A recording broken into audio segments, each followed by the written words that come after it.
Namaskar, hello everybody. My name is Krishna Verma. I had a spectacular evening today with the Padma Shri Ravina Tandon, and it's possible because of this gentleman standing right next to me. He is an entrepreneur and he brings in so many celebrities and he gives a platform to all the entrepreneurs and the industry and the businesses to uplift them and to motivate them. Mr. Rahul Ranjan Singh, the CEO and founder of Brand Empower and the brainchild of whom is the National Quality Awards 2024. So, बहुत सारे celebrities को लेके आते हैं आप और बहुत सालों से आप ये industry और business awards आप करते रहे हैं.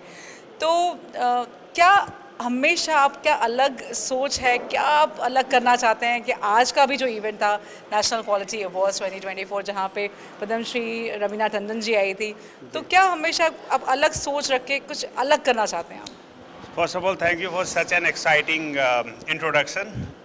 And it was nice evening with you, Krishna, that you handled red carpet so well. Every awardee was appreciating your energy, the way you were interviewing them, and they were of course very much over excited because of meeting Padma Shri Ravina Tandon and getting recognized by her.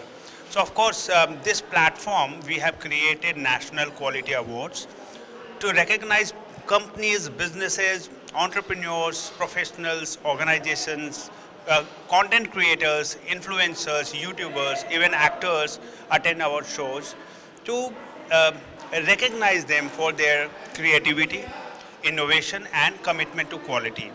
What happens that, you know, everybody wants quality. Whenever you go to market, you want to buy anything, you look for quality first, then you ask the rate of that product. So quality is the top requirement of everybody, and we should celebrate those people who don't compromise on the quality. Right. So this is a platform to celebrate achievements of those people who are from different industries and from different products and services, and they are into they are committed to deliver good quality products and services. And of course, your next question was about why do I bring so many celebrities at my platform. So the purpose behind calling Bollywood celebrities is that, what happens, big Fortune companies, they hire Bollywood stars to get branding done for their businesses, right? They hire them as brand endorsement, they brand ambassador, right? But the MSMEs, the small companies, they are also doing good work. They also deserve this kind of branding, but they cannot afford to pay 2 crores a year to hire Bollywood stars. So this is my small effort to give them a platform where they can also be rewarded and recognized by Bollywood stars, and they get an opportunity to show the pictures and videos with Bollywood stars commercially on their website, social media and all the platforms, marketing materials as achievement, and it enhances their brand image in their industry. And this is the reason why I focus on top Bollywood actors and actresses to reward them. Yeah. So my next question is to you is, what is that advice would you like to give to all the young entrepreneurs in नया भारत, नए भारत की नई सोच रखने वाले हमारे जिन entrepreneurs हैं, जवान हैं, जो youngsters हैं, उनको क्या कहना चाहेंगे आप? मैं उनको यही एडवाइस करना चाहूँगा कि सबसे पहले ज़माने के साथ चलिए. जो टेक्नोलॉजी मार्केट में आ रही है, जो समय के साथ नहीं बदला, वो सरवाइव नहीं कर पाया मार्केट में. नोकिया जैसा सुपर ब्रांड मार्केट से आउट हो सकता है बिकॉज उनको लगा हम ही बेस्ट है, जो हम कर रहे हैं वही सही है और हम अपना ही ट्रेंड चलाएंगे. नहीं, ट्रेंड के साथ चलना है. तूफान के हवाओं के अगेंस्ट में उड़ने में कोई भलाई नहीं है, कहीं नहीं पहुंच पाएंगे. शायद हवा के दिशा में चले तो कम एफर्ट में बहुत आगे निकल जाएंगे. एआई का ज़माना है, डिजिटल मार्केटिंग का ज़माना है. अपने ऑडियंसेस तक पहुंचने के लिए अपने बिजनेस की अवेयरनेस डिजिटल मार्केटिंग के थ्रू बढ़ाइए, एआई का इस्तेमाल करके कम समय में ज़्यादा रिटर्न निकालिए और अपनी क्रेडिबिलिटी बूस्ट करने के लिए अपने रेटिंग, रिव्यूज़, ये सारी चीज़ों पे मेहनत करिए। और last but not the least, empower करिए फ्रेशर्स को, उनको ट्रेन करिए, स्किल डेवलपमेंट पे काम करिए, उनको तैयार करिए, इंडस्ट्री में लाइए और फिर उनके थ्रू काम करके आगे बढ़ेंगे ना तो हमारा देश आगे बढ़ेगा। क्योंकि अनएम्प्लॉयमेंट एक बहुत बड़ी समस्या है हमारे देश में। फ्रेशर्स ही बैठे पड़े हैं, उनको कोई मौका नहीं दे रहा है क्योंकि उनके अंदर स्किल नहीं है।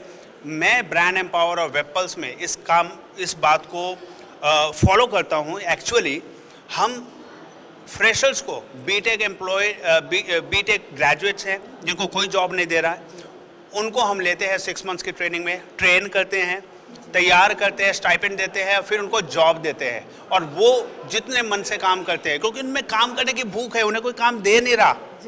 तो ऐसे लोगों के साथ जुड़िए, लोगों को आगे बढ़ाइए, देश को आगे बढ़ाइए, आप तो खुद ब खुद आगे बढ़ी जाएंगे। और एक और प्रश्न सर जी, जो नया भारत है हमारा, उसका क्या विजन है आपका? नया भारत का विजन यही है कि गवर्नमेंट सेक्टर में उतनी जॉब्स बची नहीं है।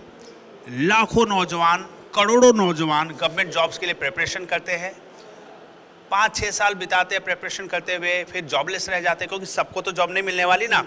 1000 सीट्स हैं, 10 लाख लोग उसके लिए प्रिपेयर करते हैं। तो नए भारत के लिए मैं जो चाहता हूँ यूथ के लिए कि आप जो भी प्रिपरेशन कर रहे हो गवर्नमेंट जॉब के लिए आप करो, लेकिन अनएम्प्लॉयड होके मत करो, उसको इवनिंग में अपनी पढ़ाई का हिस्सा डालो। 24 घंटे बहुत होते हैं, बहुत बड़ा अचीव कर सकते हैं लोग। इन्हीं 24 घंटे में कोई शाहरुख खान बन गया, कोई नरेंद्र मोदी बन गया, कोई सचिन तेंदुलकर बन गया। वो यूपीएससी की तैयारी में उन्होंने अपनी ज़िंदगी बर्बाद नहीं की। आप तैयारी करो, लेकिन तभी जब आपको कॉन्फिडेंस हो कि हाँ भाई मैं ये कर लूँगा। ये नहीं कि किसी और के पुश करने में, किसी को पुश करने से या किसी के को दिखाने के लिए, प्रूव करने के लिए आप उसमें घुसे हो। नए भारत का युवा स्किल्ड बनेगा, लेटेस्ट टेक्नोलॉजीज़ को यूज़ करेगा, खुद आगे बढ़ेगा, अपने घर को आगे बढ़ाएगा, तब उसका समाज बढ़ेगा, उसका देश आगे बढ़ेगा। तो युवाओं के लिए यही मैसेज है कि तुरंत स्किल्ड बनो, जॉब ग्रैब करो, काम करते करते आगे बढ़ो ना यार। अनएम्प्लॉयड होकर जॉब के लिए प्रिपरेशन करना मुझे सही नहीं लगता कहीं से भी। बहुत खूब कहा सर आपने। अब नेशनल क्वालिटी अवार्ड्स में आज रवीना टंडन जी आई हैं, पद्मश्री। अब नेक्स्ट सेलिब्रिटी कौन होगा, थोड़ा सा आइडिया दे पाएंगे आप? ये एक सरप्राइज है और आपको पता चल जाएगा क्योंकि you are going to host the red carpet next again in the next event. And अब जैसे पहले भी आपने देखा होगा हमारे अवार्ड्स में, पहले माधुरी दीक्षित आई, शिल्पा शेट्टी जी आई, सोनाली बिंद्रे जी आई, रवीना टंडन आई, अनुपम खेर आए तब जब कश्मीर फाइल्स ट्रेंड कर रहा था 2022 में। मार्च में कश्मीर फाइल्स जब सारे बॉक्स ऑफिस के रिकॉर्ड तोड़ चुका था। कोविड के बाद पहली बार लोग सिनेमा घर गए थे तो कश्मीर फाइल्स के लिए गए थे और उसके तुरंत 2 महीने बाद हमने उनको इनवाइट किया था। तो हम हमेशा एक मैच्योर पर्सनालिटी को लाते हैं जिनकी एक अच्छी इमेज है, जिनको एक अच्छा खासा अनुभव है, जिन्होंने अपनी लाइफ में कुछ अचीव किया है। वैसे ही बॉलीवुड एक्टर्स को हम बुलाते हैं। तो ये मैं सरप्राइज रखना चाहूँगा और मैं जल्द ही अनाउंस करूँगा कि नेक्स्ट सेलिब्रिटी कौन होंगे हमारे ब्रांड एम्पावर अवार्ड्स के। Thank you so much and congratulations on this super successful event and to the entire team of Brand Empower and Wapples Solutions Private Limited. Those who have done such amazing work for many months and created this amazing award. National Quality Awards 2024 is super successful because of all our sponsors, all our partners and all our awardees who have put in faith in us. We are very, very thankful to each one of you. Thank you so much, sir, for guiding us across. Thank you so much. It was a pleasure working with you. Same here, sir. Thank you. Yeah.